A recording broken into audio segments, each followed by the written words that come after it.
சொந்தங்களுக்கு வணக்கம். மீண்டும் அனைவரை சந்திப்பதில் மிக்க மகிழ்ச்சி. இந்த வீடியோவில் கௌரவ பாராளுமன்ற உறுப்பினரும் டாக்டருமாக இருக்கிற ராமநாதன் அர்ச்சுனாவை இழி சொற்களால் இந்தியாவில் தமிழ் தேசியம் பேசிக்கொண்டிருக்கின்ற கட்சியினுடைய பிரதம பேச்சாளர் என்று சொல்லப்படுகின்ற நபர் ஒருவர் அநாகரிகமான வார்த்தை பிரிவுகளை பயன்படுத்தி கருத்துக்களை வெளியிட்ட விஷயம் சமூக ஊடக பரப்பில் நேற்று காலையில் இருந்து இதுவரைக்கும் அது பிரபல்யமாக பேசப்படுகின்ற ஒரு விஷயமாக இருக்கிறது. இந்த விஷயங்கள் சம்பந்தமாக இந்த வீடியோ தெளிவாக பேசலாம். அதுக்கு முன்பதாக என்னுடைய சேனலுக்கு புதிதாக வருபவர்கள் சேனலை சப்ஸ்கிரைப் பண்ணி, லைக் பண்ணி, கமெண்ட் பண்ணுங்க. இப்படி கௌரவ பாராளுமன்ற உறுப்பினர் டாக்டர் ராமநாதன் அர்ச்சுனாவை தங்களுடைய தமிழ் தேசியம் என்று சொல்கின்ற அல்லது போலி தேசிய அரசியல் செய்கின்ற குறிப்பிட்ட நபர்கள் அநாகரிகமான வார்த்தை பிரயோகம் பயன்படுத்தியதை பற்றி உங்களுடைய கருத்துக்களை கமெண்ட் பாக்ஸில் என்னோடு பகிர்ந்து கொள்ளுங்க. நான் இந்த வீடியோவில் யாரை பற்றி பேச போறேன் அப்படின்ற விஷயங்கள் ஓரளவுக்கு உங்களுக்கு புரிந்திருக்கும். சரி, புரியாதவர்களாக இருந்தால் நான் விஷயத்துக்குள்ள போறேன்.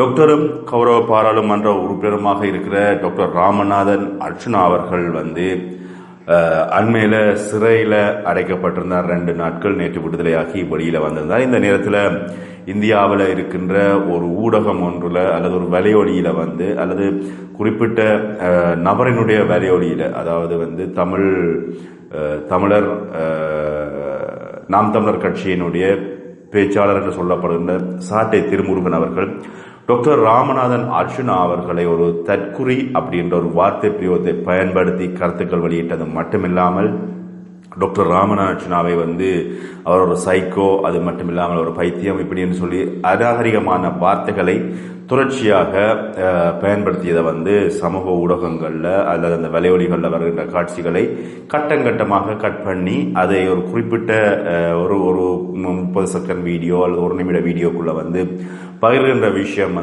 சமூக ஊடக பரப்பில் காணக்கூடியதாக இருக்கிறது. இந்த நாங்களே பாலை ஊற்றி நாங்களே வளர்த்த பாம்பு எங்களுக்கே திருப்பி கொத்துறது அப்படின்ற விஷயம் இதைத்தான் சொல்றது. நாம் தமிழர் கட்சியினுடைய வளர்ச்சி அப்படின்றது அந்த கட்சியினுடைய ஒருங்கிணைப்பாளராக இருக்கிற திரு சீமான் அவர்களால் கட்சி வளர்க்கப்பட்டாலும் இதற்கான நிதி அப்படி என்றது பார்த்தீங்கன்னா புலம்பெயர் தேசத்தில இருந்து போகின்ற நிதிகள் தான் இங்கே இந்த கட்சியை வளர்ப்பதற்கான அளவுக்கு அதிகமான நிதி போவதற்கான காரணமாக இருக்கிறது. இதில் நாம் தமிழர் கட்சியினுடைய அங்கே இருக்கின்ற உறுப்பினர்கள் அவர்கள் நிதி சேகரிக்கிறார்கள். அதில் நான் அதை இல்லை என்று சொல்ல வரல. அவர்கள் அங்கே இருக்கின்ற கீழ்மட்ட தொண்டன்ல இருந்து உயர்மட்ட தொண்டன் வரைக்கும் எல்லாருமே கொஞ்சம் கொஞ்சமாக நிதி சேகரித்து கட்சி நிதிக்காக கொடுத்தாலும் புலம்பெயர் தேசத்திலிருந்து ஈழத்தமிழர்களுடைய அளவுக்கு அதிகமான நிதியும் பார்த்தீங்கன்னு சொன்னால் நாம் தமிழர் கட்சிக்கு போகிறது எல்லாருக்குமே தெரியும்.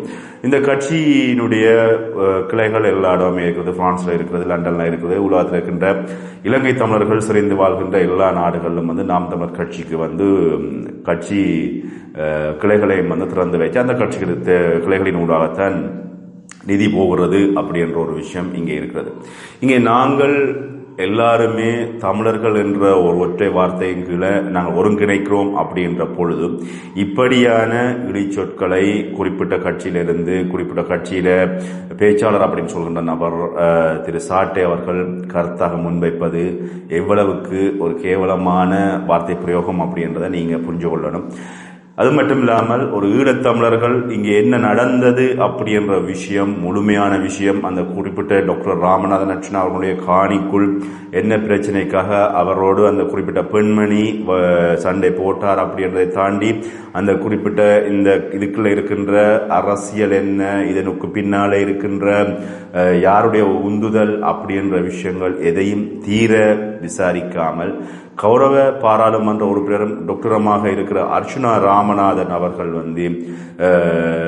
தமிழர் வெற்றி கழகம் விஜய் அவர்களுக்கு ஆதரவு கொடுத்தார் என்றதன் அடிப்படையில் இப்படிப்பட்ட இழிச்சொற்களை வைத்துக் கொண்டு ஒரு நேர்காணலின் பொழுது தேவையில்லாத தங்களுடைய நாட்டுக்குள்ள இருக்கின்ற பிரச்சனைகள், தங்களுடைய நாட்டில் இருக்கின்ற அரசியல் சம்பந்தமான பிரச்சனைகளை தாண்டி கௌரவ பாராளுமன்ற உறுப்பினர் டாக்டர் ராமநாதனை அந்த நேர்காணல் ஒரு கேள்வியாக இட்டு அதனை கேள்வியாக கேட்டு அதற்கான இப்படியான இழிச்சொற்களை பயன்படுத்துவது ஒரு அநாகரிகமான தன்மை. சாட்டை திருமுருகனை பொறுத்தவரையில் அங்கே இருக்கின்ற இப்போ இருக்கின்ற திமுகவாக இருக்கலாம், அதிமுகவாக இருக்கலாம், அல்லது வேற கட்சிகளாக இருக்கலாம், அந்த அரசியல்வாதிகளை அவர்களினுடைய மொழி நடை அல்லது உடல் நடையை வச்சுக்கொண்டு ஏளன பேச்சுக்களை மேடைகளில் பேசுவதையும் அது அவர்களுக்கு அங்கே இருக்கிற அவர்களுடைய நாம் தமிழர் கட்சியினுடைய தொண்டர்கள் அதுக்கு ஆதரவாக குரல் கொடுப்பது, கூக்குரல் எடுப்பது, அதை வச்சுக்கொண்டு அவர் ஒரு சினிமா பாணியில தான் ஒவ்வொரு மேடை பேச்சுக்களையும் பேசுகின்ற அல்லது அந்த அரசியல் கட்சிகளினுடைய ஒவ்வொரு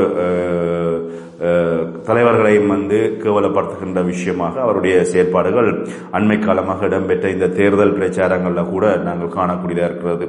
இந்த வகையில் இப்படி இருக்கின்ற பொழுது தற்குறி அப்படி என்ற ஒரு வார்த்தைக்கு இதுவரைக்கும் சில வேளைகளில் நாம் தமிழர் கட்சியினுடைய பேச்சாளர் சாட்டை திருமுருகன் அவர்களுக்கு அர்த்தம் தெரியாமல் இருக்கலாம்.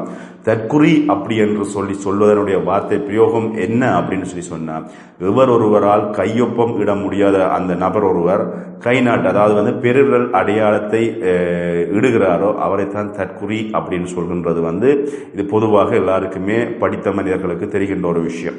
கௌரவ டாக்டரும் பாராளுமன்ற உறுப்பினராக இருக்கின்ற ராமநாதன் அர்ச்சுனா அவர்கள் மும்மொழியில் உரையாட தெரிஞ்சவர், அது மட்டுமில்லாமல் ஒரு வைத்தியர், அது மட்டுமில்லாமல் அவர் அட்மிட்லேருந்து எல்லாமே செய்ய தெரிஞ்ச ஒரு மனிதர், எழுத தெரியும், வாசிக்க தெரிஞ்ச ஒரு மனிதரை தற்குறி அப்படி என்ற ஒரு நபர் சுட்டி காட்டுகின்றார். அப்படின்றதன் அடிப்படையில் இவர் எவ்வளவுக்கு இலங்கை தமிழர்களுக்கு இவர் ஒரு அநாகரிகமாக நினைக்கிறார் அப்படின்றதுக்கு இது ஒரு உதாரணமாக இங்கே சுட்டி காட்டப்பட வேண்டும்.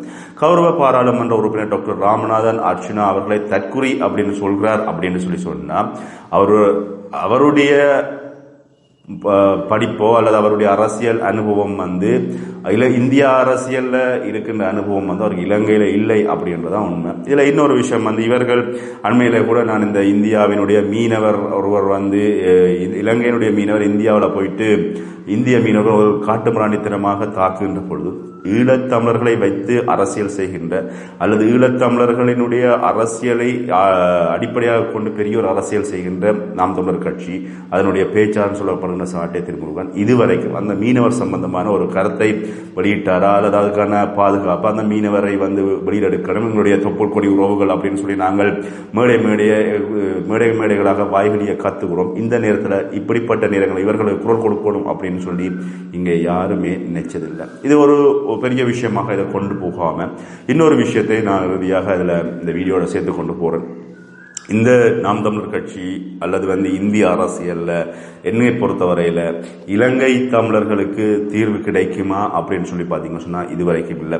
2009க்கு பிறகு போர் மானிக்கப்பட்டது இன்று வரைக்கும் யாராவது இதுக்கு சம்பந்தமா பேசியிருக்கிறார்களா அப்படின்னு சொன்னா இல்லை. 2009க்கு முற்பட்ட காலப்பகுதிகளில் எங்களுடைய ஈழப்போராட்டம் நடக்கின்ற பொழுது தமிழ் அரசியல்வாதிகளை நம்பி எங்களுடைய தமிழ் போராளிகள் சொன்ன விஷயங்கள் இதுவரைக்கும் நடைபெற்றிருக்கிறதா அப்படின்னு சொல்லி பார்த்தீங்கன்னு சொன்னாலும் இல்லை.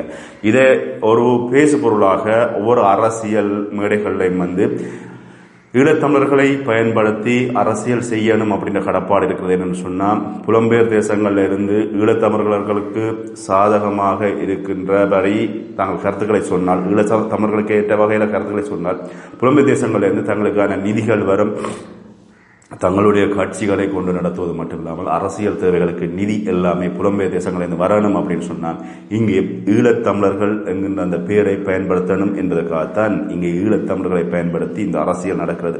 இதுல இந்த நாம் தமிழர் கட்சியோ அல்லது வேறு எந்த ஒரு கட்சியாக இருந்தாலும் ஈழத்தமிழர்களை பயன்படுத்தி நிதி சேகரிக்கிறார்கள். ஈழத்தமிழர்கள் நாங்கள் தீர்வை பெற்று தருவோம் அப்படின்னு சொன்னாலும் இந்த இப்ப நடந்திருக்கிற 2026ஆம் ஆண்டு இந்த தமிழக தேர்தல் முடிஞ்சு இதனுடைய வெற்றி வருகின்ற பொழுது இதுல நாம் தமிழர் கட்சி வெற்றி பெற்றாலும் சரி அல்லது டிவிகே வெற்றி பெற்றாலும் சரி அல்லது வேறு எந்த கட்சிகள் பெற்றாலும் ஈழத்தமிழர்களுக்கான தீர்வு கிடைக்க போவதில்லை.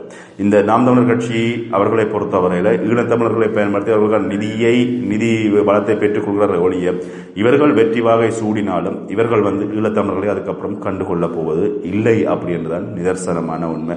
இதை நீங்க ஏற்றாலும் சரி ஏற்றுக்கொள்ளாவிட்டாலும் சரி கட்டாயம் இதான் நடக்கும். இது தமிழக வெற்றி கழகம் செஞ்சாலும் சரி இல்ல அதிமுகவும் சரி திமுகவும் சரி யார் வேணும்னு சொன்னாலும் வெற்றி பெற்றாலும் ஈழத்தமிழர்களுக்கு எந்த விதமான நல்லதுமே செய்ய போறதில்லை. அவர்களுக்கு ஒரு நிதி பெறுவதற்கான ஒரு பெயர் சொல்லாக ஈழத்தமிழுடைய பெயர்களை பாவிக்கிறார்கள் அப்படின்றத மாற்றிக்கிறதுல. இதுக்கு இன்னும் ஒரு விஷயத்தை நான் இதில் குறிப்பிடலாம். இந்த ராமேஸ்வரத்தில் எங்களுடைய ஈழத்தமிழர்கள் அகதிகளாக போயிருக்கிறார்கள். அங்கே இருக்கின்ற அகதிகளுக்கு இதுவரைக்கும் பிரஜா உரிமை கொடுத்ததோ இல்லை, அவர்கள் வெளியில போக முடியாத முகாமில் அடப்பட்டுக் கொண்டிருக்கிறார்கள். இதுவரைக்கும் அவர்களுக்கான எந்த விதமான சலுகைகளும் இல்லை. அவர்கள் வெளியில போய் வேலை செய்வதுன்னு சொன்னால் அவ்வளவு கஷ்டம். அது மட்டும் இல்லை, அங்கே போயிட்டு அங்கே இருக்கின்ற பெண்களோடு அது இல்லாமல் அங்கே இருக்கின்ற ஆண்களோடு தொடர்ச்சியாக கைதுகள், சித்திரவதைகள், பாலியல் துஷ்பிரயோகங்கள், இப்படி நிறைய விஷயங்கள் நாங்கள் காதுகளுக்கு இல்லை சமூக ஊடகங்களின் ஊடாக எட்டுகின்ற வகையில் கேட்டுக்கொண்டுதான் இருக்கிறோம். இந்த விஷயங்களுக்கு கூட ஒரு சின்ன சின்ன விஷயங்கள், ஒரு பிரஜா உரிமை கொடுப்பதோ அல்லது அவர்களுக்கான தீர்வை பெற்றுக் கொடுப்பது கூட, அந்த அகதிகளுக்கான தீர்வை பெற்றுக் கொடுப்பது கூட எந்த ஒரு தமிழக அரசும் இதுவரைக்கும் முயற்சிகள் எடுத்ததா அப்படின்னு சொல்லி பார்த்தீங்கன்னா இல்லை, இனியும் எடுக்க போறது.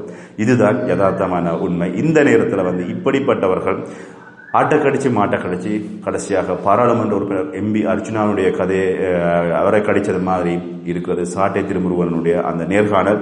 இது பற்றிய உங்களுடைய கருத்துக்களை என்னோட கமெண்ட் பாக்ஸில் பாய்ந்து கொள்ளுங்க. மீண்டும் இன்னொரு வீடியோவில் சந்திக்கிறேன். நன்றி.